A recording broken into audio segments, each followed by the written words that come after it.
Om Shri Gurubhyo Namaha Harihi Om. Narayanam Namaskritya Naram Chaiva Narottamam Devim Saraswatim Vyasam Tato Jayamudirayet Sruti Smriti Purananam Alayam Karunalayam Namami Bhagavatpad Shankaram Lokashankaram Shankaram Shankaracharyam Keshavam Badarayanam Sutra Bhashyakritu Vande Bhagavando Punah Punaha. Om Shri Ganesha Sharada Gurubhyo Namaha. So today's verse is gurugurutamo dhama satyas satyaparakramaha nimisho animishasragvi vajaspatirudaradhihi. This is the verse.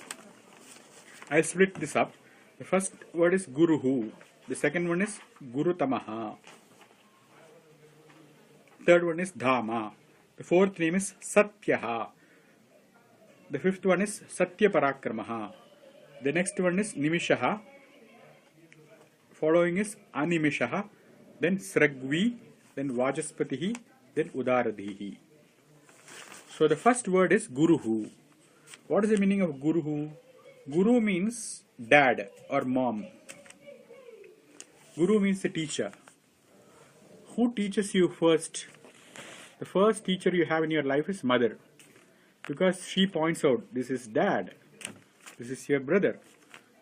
So that's what the Veda says. The first guru is mother, Matrudevo Bhava, and after mother it is father, Pitrudevo Bhava.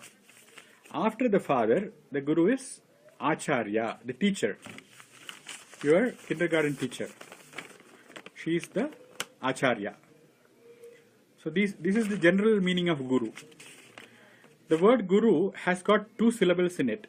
One is called gu, the second one is ru. Gu is a noun and ru is a verb. Ru means rukna. Rokna. Ru means what? To eliminate, to destroy, to stop. Ru means to stop, to dispel, to remove. Ru means to remove. Ru, remove. Gu means darkness or ignorance. So, when I am born, I don't know who is my dad. I am covered with this darkness. Oh, where is my dad? Who is my dad? What is dad? I don't know the details. So the mother comes and says, this is dad. So she removes that darkness of who the dad is. So literally she doesn't put a switch or put a battery on your head. It is verbal statement. That is why we call Veda Sruti. What is the name of a scripture? Hindu scripture is called what? Veda. Veda means sound. It is always the sound which clears your doubt. Any doubt is cleared by what? By a sound. You have to hear it. Then the doubt is... So that is how the mother removes the darkness. That is why she is called the first guru. So that is the second meaning of guru. The first gurus are mother, father, teacher. The literal meaning. Second meaning is gu is darkness, ru is remove. One who removes ignorance. That is guru. How does he remove ignorance? Because he is knowledgeable. Because she knows who is the dad. Nobody else knows. There is only one person who can know your dad. Even God cannot know it. Really, it is your mother who knows who the dad is. So that is another thing. He is guru because he knows. He has the knowledge. What does he know? What does the guru know? Guru knows the vidya. Vidya means what? Knowledge systems. System of knowledge. How many knowledge systems are there? There are 14 knowledge systems. One who knows the vidya sthanam, he is called a guru. What are the 14 knowledge systems? The 4 Vedas, Rig, Yajur, Sama, Atharva. Then the 6 limbs to the Vedas. Vyakaranam. What is Vyakaranam? Grammar. You should know grammar. What is grammar? Every word has got the word guru. The word guru has got 2 components. One is called the stem. It comes from a verbal or nominal root. A verbal or nominal root. We call it Kridanda or Sananta in Sanskrit. So it either a noun or a verb has to be the root of that word. And then there is a suffix. which can turn it into plural or singular. If you say master, it's only one. But if you add another suffix s to it, it will become masters, which makes it plural. So one who has the knowledge of this syntax, the knowledge of suffixes and prefixes, of prakriti and pratyaya, it presupposes that he should know grammar. That is the first Vidyasthana. What? Vyakaranam. Like that, then there are 6 more. Shiksha, Chandas, Jyotisham. So one who knows all these 6 Vedangas and the 4 Vedas are the knower of the 10 Vidyasthanas. 4 Vedas and 6 Vedangas. And the following 4 is Darshanas, Purana, Dharma Shastra. Purana, Dharma Shastra and Darshana.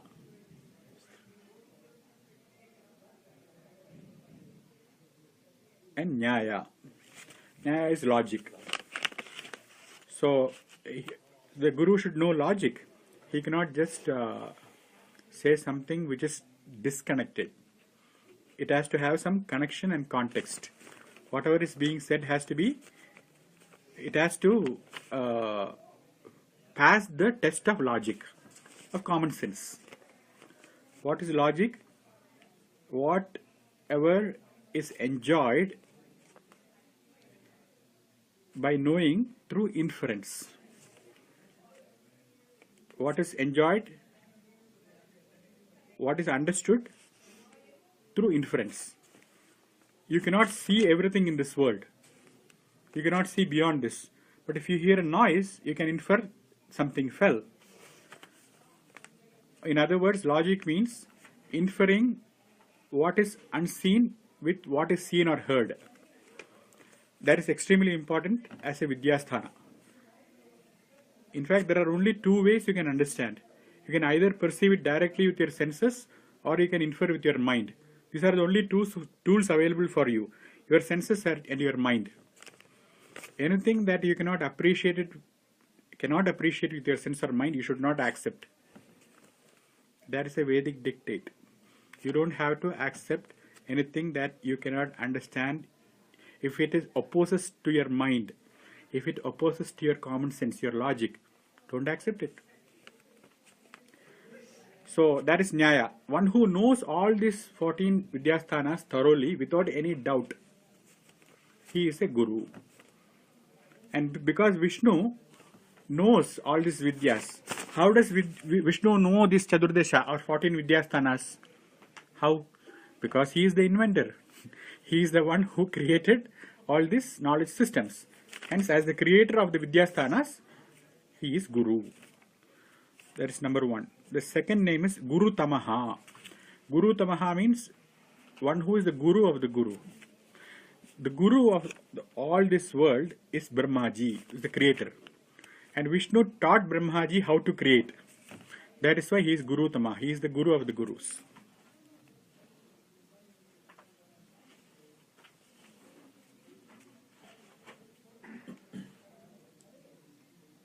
Yo Brahmanam Vidadadi Purvam. The Veda says that one who taught Brahma how to create in the beginning of creation. That is why he is called the Guru of the Guru. Because it is revealed in the Vedas. See, things can be inferred and things can be known. But you can never infer who you are. You will be never able to infer who you are. Neither will you be able to know who you are with your mind. What can you know with your mind? Whatever you can see partially. If you can see something partially, you can infer the other part. But your own self, you don't even see an iota of it. Whatever you are seeing is only your body and mind. You are not able to see the real self. So that has to be supplied by the third prama, which is Shabda, sound. Sound of the teacher. So that is the third pramana. That is what he did with Brahma. He taught the Pranava to Brahmaji. He taught the Vedas to Brahma. And from that Vedas, he created this whole universe. So these are the 3 means of knowledge. Number 1 is perception, your sensual perception. Number 2 is mind, inference, buddhi. The third one is Shabda Pramana, the sound, the scriptures. That he taught to Brahma in the beginning of creation. Yo Brahmanam Vidadadi Purvam Dhata Yatha Purvam Akalpayat. However, it was created in the previous cycle. The same method, the same system he taught in this cycle also. Hence he is called as Gurutamaha. That is the second name. The third name is Dhama. Dhama means Asrayasthanam, one who is the locus. What is the locus? Locus is base, support, substratum. I don't like the word support, I don't like the word base, I like the word substratum. See, this glass is sitting in the table in the universe, the earth, the universe. The universe is sitting where? Where is this universe sitting? It is sitting in your understanding. Where is it sitting? You just imagine some big black hole and huge universe with lot of stars. Everything is sitting where? In your intellect. And where is your intellect sitting? In the consciousness. And that is Dhamma, that is Vishnu. So how is Dhamma, Vishnu, the substratum of all the things? Because that is the one which is carrying everything. How is Vishnu or Dhamma the substratum, support, base of all things? Because everything is sitting in that consciousness. Otherwise, how are you knowing it now? You are knowing it only because of your awareness. You won't know it if you are sleeping. That consciousness is Dhamma, that is Vishnu. You are not able to appreciate the vastness of it because you are knowing it through your mind. But if you go one step further and feel it with awareness, that is Dhamma. That is a support system. That is the substratum of all this universe. That is the meaning of Dhamma. Dhamma means Aspadam, the support. And that is Vishnu. The next one is Satyaha. Satyaha means truth. What is truth? Abadhitam. That is what Bhashya writes. What is Abadhitam? That which cannot be dismissed. Anything you cannot dismiss is called the truth. If I say that this is a mud plate, then you can say that it is just mud. Or you can say that it is just atoms. So when you are saying it is a plate, that is a truth at that point. But when you are saying it is just mud, what was dismissed? The plate was dismissed. And then when you are saying it is atoms, what was dismissed? The mud was dismissed. When you are saying it is proton, even tinier, then the atom was dismissed. Finally, you cannot dismiss it. When you reach that point, you have reached the truth of it. That is the definition of truth. Truth is something which you cannot dismiss. That is why they say Tattvamasi, you are the truth. Why? Because you cannot dismiss yourself. You are it. You are that consciousness. That is Satyaha. That is Trikala Abhadidam. That is never negated in the past, present or the future. That sense of I is always going to be there, even after you lose this body. That is the teaching. That is the meaning of Satyaha. Guruhu, Gurutamaha, Dhamaha, Satyaha. The word Satyaha, truth, is it is called a Nirguna definition. A definition means it is trying to explain Vishnu in terms of his cosmic aspect. Cosmic aspect means it covers the whole thing. That is Satyaha, that is truth. Because if you say that truth is in Cleveland, then it might not be applicable to Solon or Akron. So this truth has to be one, and it cannot be divided. It cannot be absolute if it is divisible. So Satyaha is that aspect of Vishnu which is all encompassing. We call it Swarupam. What is the technical language? Swarupam. Swarupam means his own nature. That is the nature of Vishnu. That he is true. We all come and go. Why do we go? Because we came in this form. But what stays, the remaining portion of you is called Satyaha. That is your essential aspect. And it is not different for Vishnu either. Because there cannot be 10 different truths. The problem with us is we have this huge ocean and we name this tiny wave Ramaswamy and say, oh, this wave is true. Because we are limiting ourselves to that little wave. Whereas we can claim the whole ocean. Why we have to claim the whole ocean? Because you cannot divide truth. If it is a wave, it is rising, it has to fall down. And if you call it an ocean, in another language, they will call it some other name, Samudram. So ocean was dismissed because he doesn't know English. He only knows Hindi. So he calls it Samudram. That's why it cannot have any name. It cannot have any form. Then what is it? It is just water. Just don't call it a wave, don't call it an ocean, don't give it a size, don't give it a name, don't give it a form. Just call it truth. So this is a huge aspect of Vishnu. We cannot get it. So he has another name, Satya Parakramaha. One whose actions are true. Parakrama means valor, actions. His true actions. So this is called the Saguna aspect of Vishnu. He takes avatars, incarnations. He comes as Rama and Krishna. When he comes as Rama, he does Parakrama. What is a Parakrama he does? He takes an arrow and bow. And it can pass through 7 trees at the same time. It can pierce all the 7 trees and then go and hit Bali and kill him. He can do all that. And all his parakramas, all his actions as an avatar is never wasted. He doesn't simply waste an arrow. It's always, actions are always performed with a purpose. That is the meaning of Satya Parakramaha. Parakramaha means adventure or action, which is Satyam, which is true, meaning which is never wasted, which is never untrue, which is not wasted. That is the meaning of Satya Parakramaha. So the earlier word Satya was his cosmic aspect. This Satya Parakramaha is his avatar aspect. When he came as Rama or Krishna, it refers to his actions. That is the difference. That is why it is repeated twice. So if you cannot get that big formless thing, then go with this form, little form, Rama, and again get there. That is the idea. The next one is called Nimishaha. Nimishaha means one whose eyes are always closed. Why? Because why do you get up from bed? In the early morning when you are in the bed, the first feeling is, why should I get up? You snooze your alarm 15 times. That is your true nature. Truly the soul has no action. The soul is very relaxed.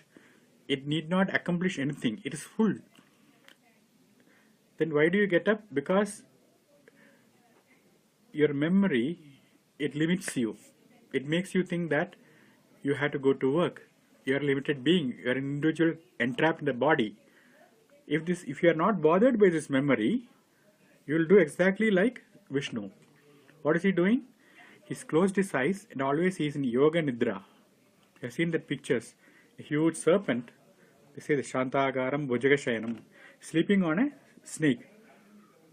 If you step on a snake, you will get the news. Man bitten. Dead within 5 minutes.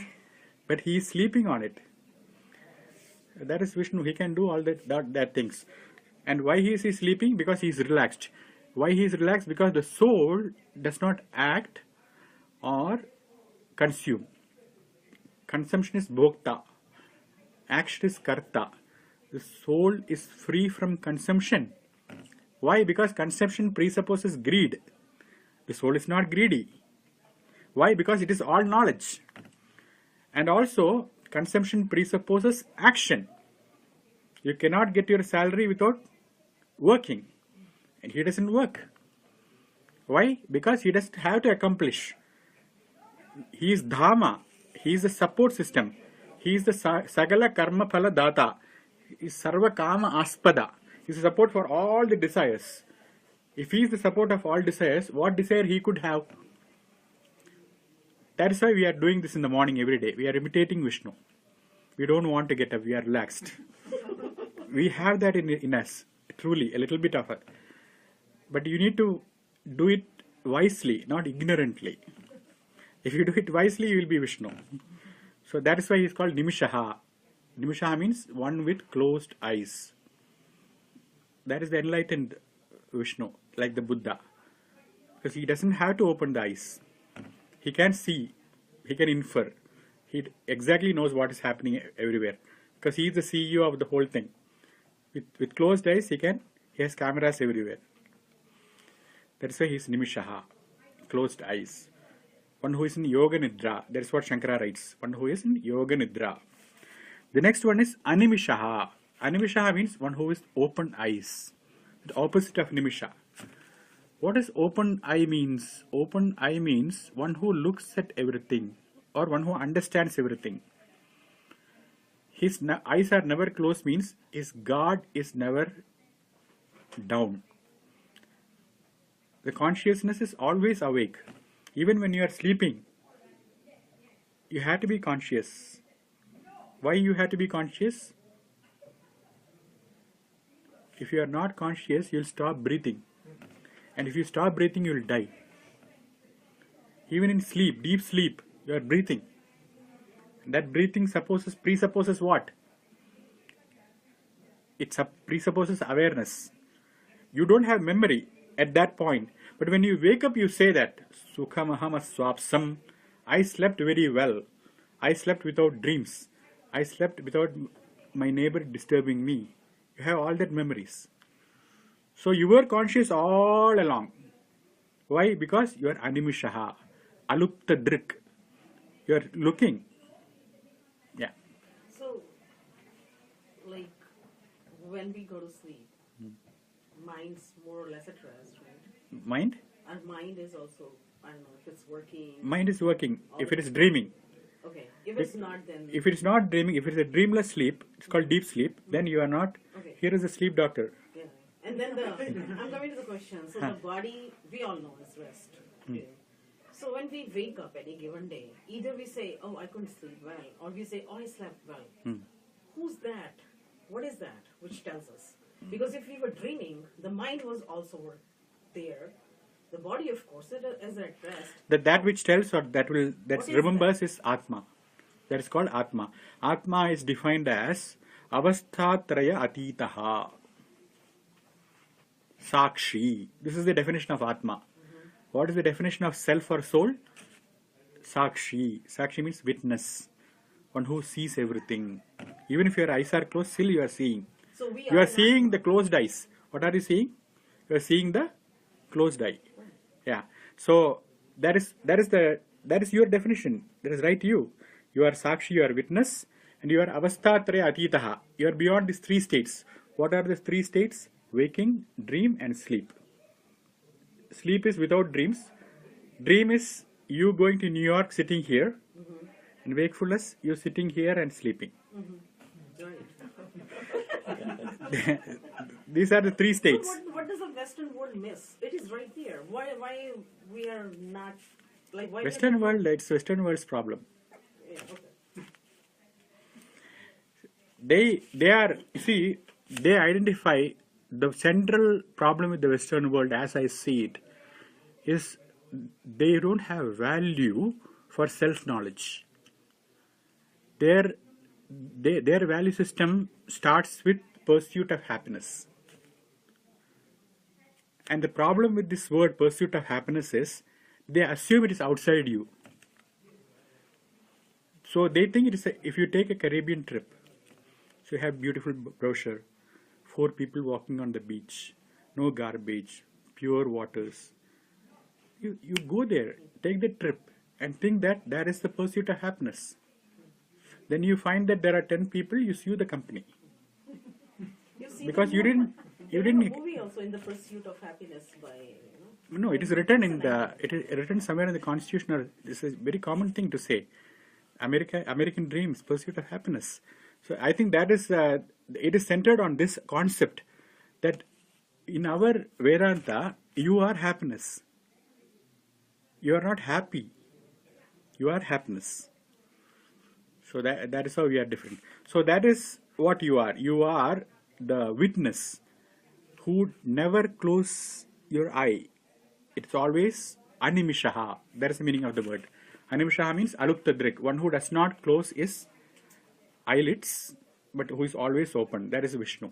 He sees everything. How does he see everything? He has got 3 eyes, 8s. Surya Shashanka Vanhi Nayanam. Surya is during the daytime, he looks with sun. Sun can lighten up everything. During the night, he looks with the moon.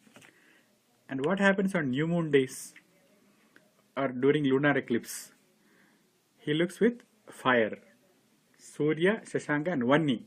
This is fire. Actually, there is fire inside it. So these are the 3 eyes of Vishnu, and that is why he never closes. Always it is Animishaha. Next one is Sragvi. Srag means garland. One who is always garlanded. The name of Vishnu's garland is called Vaijayanti. Vaijayanti means that which wins over. Jaya means winning. Vaijayanti means that wins over everything. How can you win someone with a garland? In Ramavatara, constantly Vali was defeating Sugriva. Then Rama puts a mala on Sugriva's neck. Then he wins. And Vishnu, when he came as Mohini, this is Ramavatara. In another avatar as Mohini, there are 2 brothers. One is called Shumbha and another one is called Nishumbha. They have got a boon from the Creator saying that they cannot be killed by anyone except themselves. Except themselves. That is, elder brother should kill the younger brother should kill the elder brother. They are twins. Then everybody is exhausted, they don't know how to kill. Then Vishnu is called and he takes this avatar of Mohini. And he gets this mala called Vaijayanti. That is the name of the mala of Vishnu. He says that whoever is winning the battle, I will put this garland on them. This beautiful lady. Then they fight each other and die. So that is how he kills with a garland. That is why he is called Sragvi. Srag means mala. It helps if you have a cultural background. But even if you don't, you only miss the stories. But the essential philosophy is universal. But these stories are very famous in India. The story of Shumba Nishumba, of Mohini, of Rama garlanding the monkey. It's all there. That is why he's called one who has a garland as a weapon. We cannot imagine how one can use a flower as a weapon, but he can do that. That is why he's called as a Sragvi. One who has a garland. The next one is Vachaspatihi. Patihi means master. Vachaha means vak. So one who is master of his words. Generally when we try to speak something, we intend something and something else come out. And you can get in trouble because of that. Because you don't have mastery over your speech. And why does he have mastery over speech? Because speech itself was created by him. So naturally he knows the meaning of each and every word. Hence he is called as Vachaha Patihi. These are all very desirable qualities which you should develop.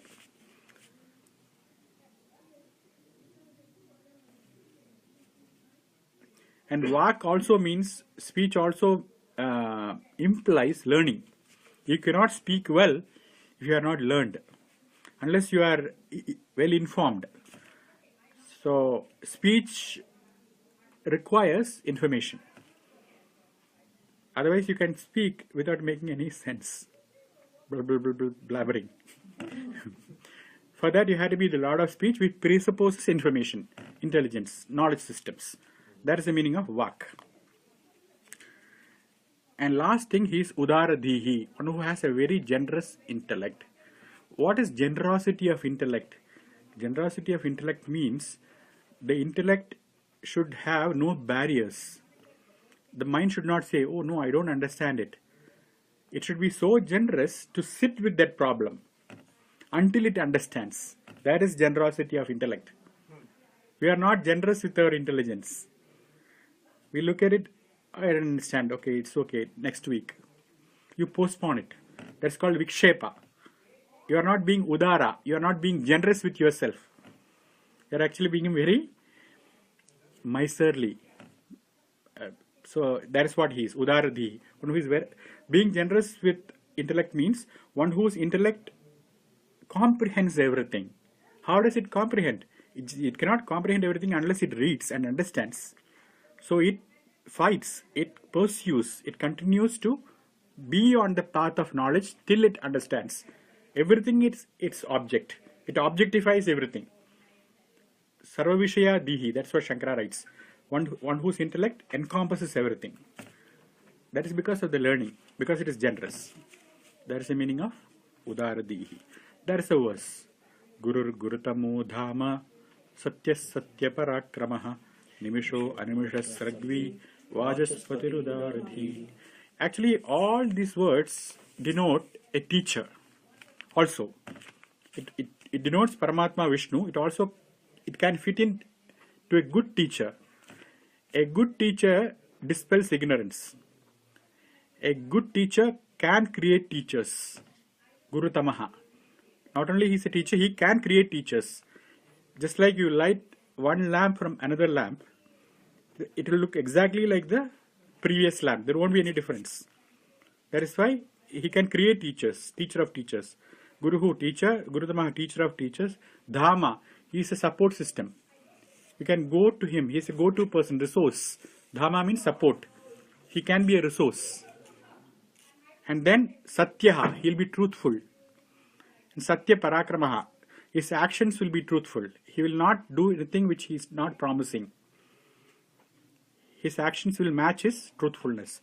And he is Nimishaha, he is always closing his eyes to your faults, to the student's faults. He will ignore. He won't be petty-minded.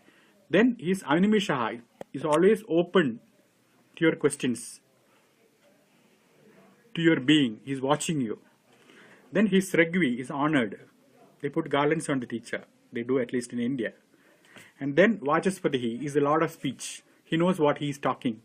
Then he is Udaradihi. He is very generous with intellectual endeavors. So it also will fit in to a general teacher. Swasti prajabhyah parivalayantam nyayena margena mahim mahisha gobramnebhyah shubhamasti nityam loka samasta sukhino bhavantu sarve bhavantu sukhinah sarve santu niramaya sarve bhadrani pashyantu ma kasyid dukha bhag bhavet. Om shanti shanti shanti.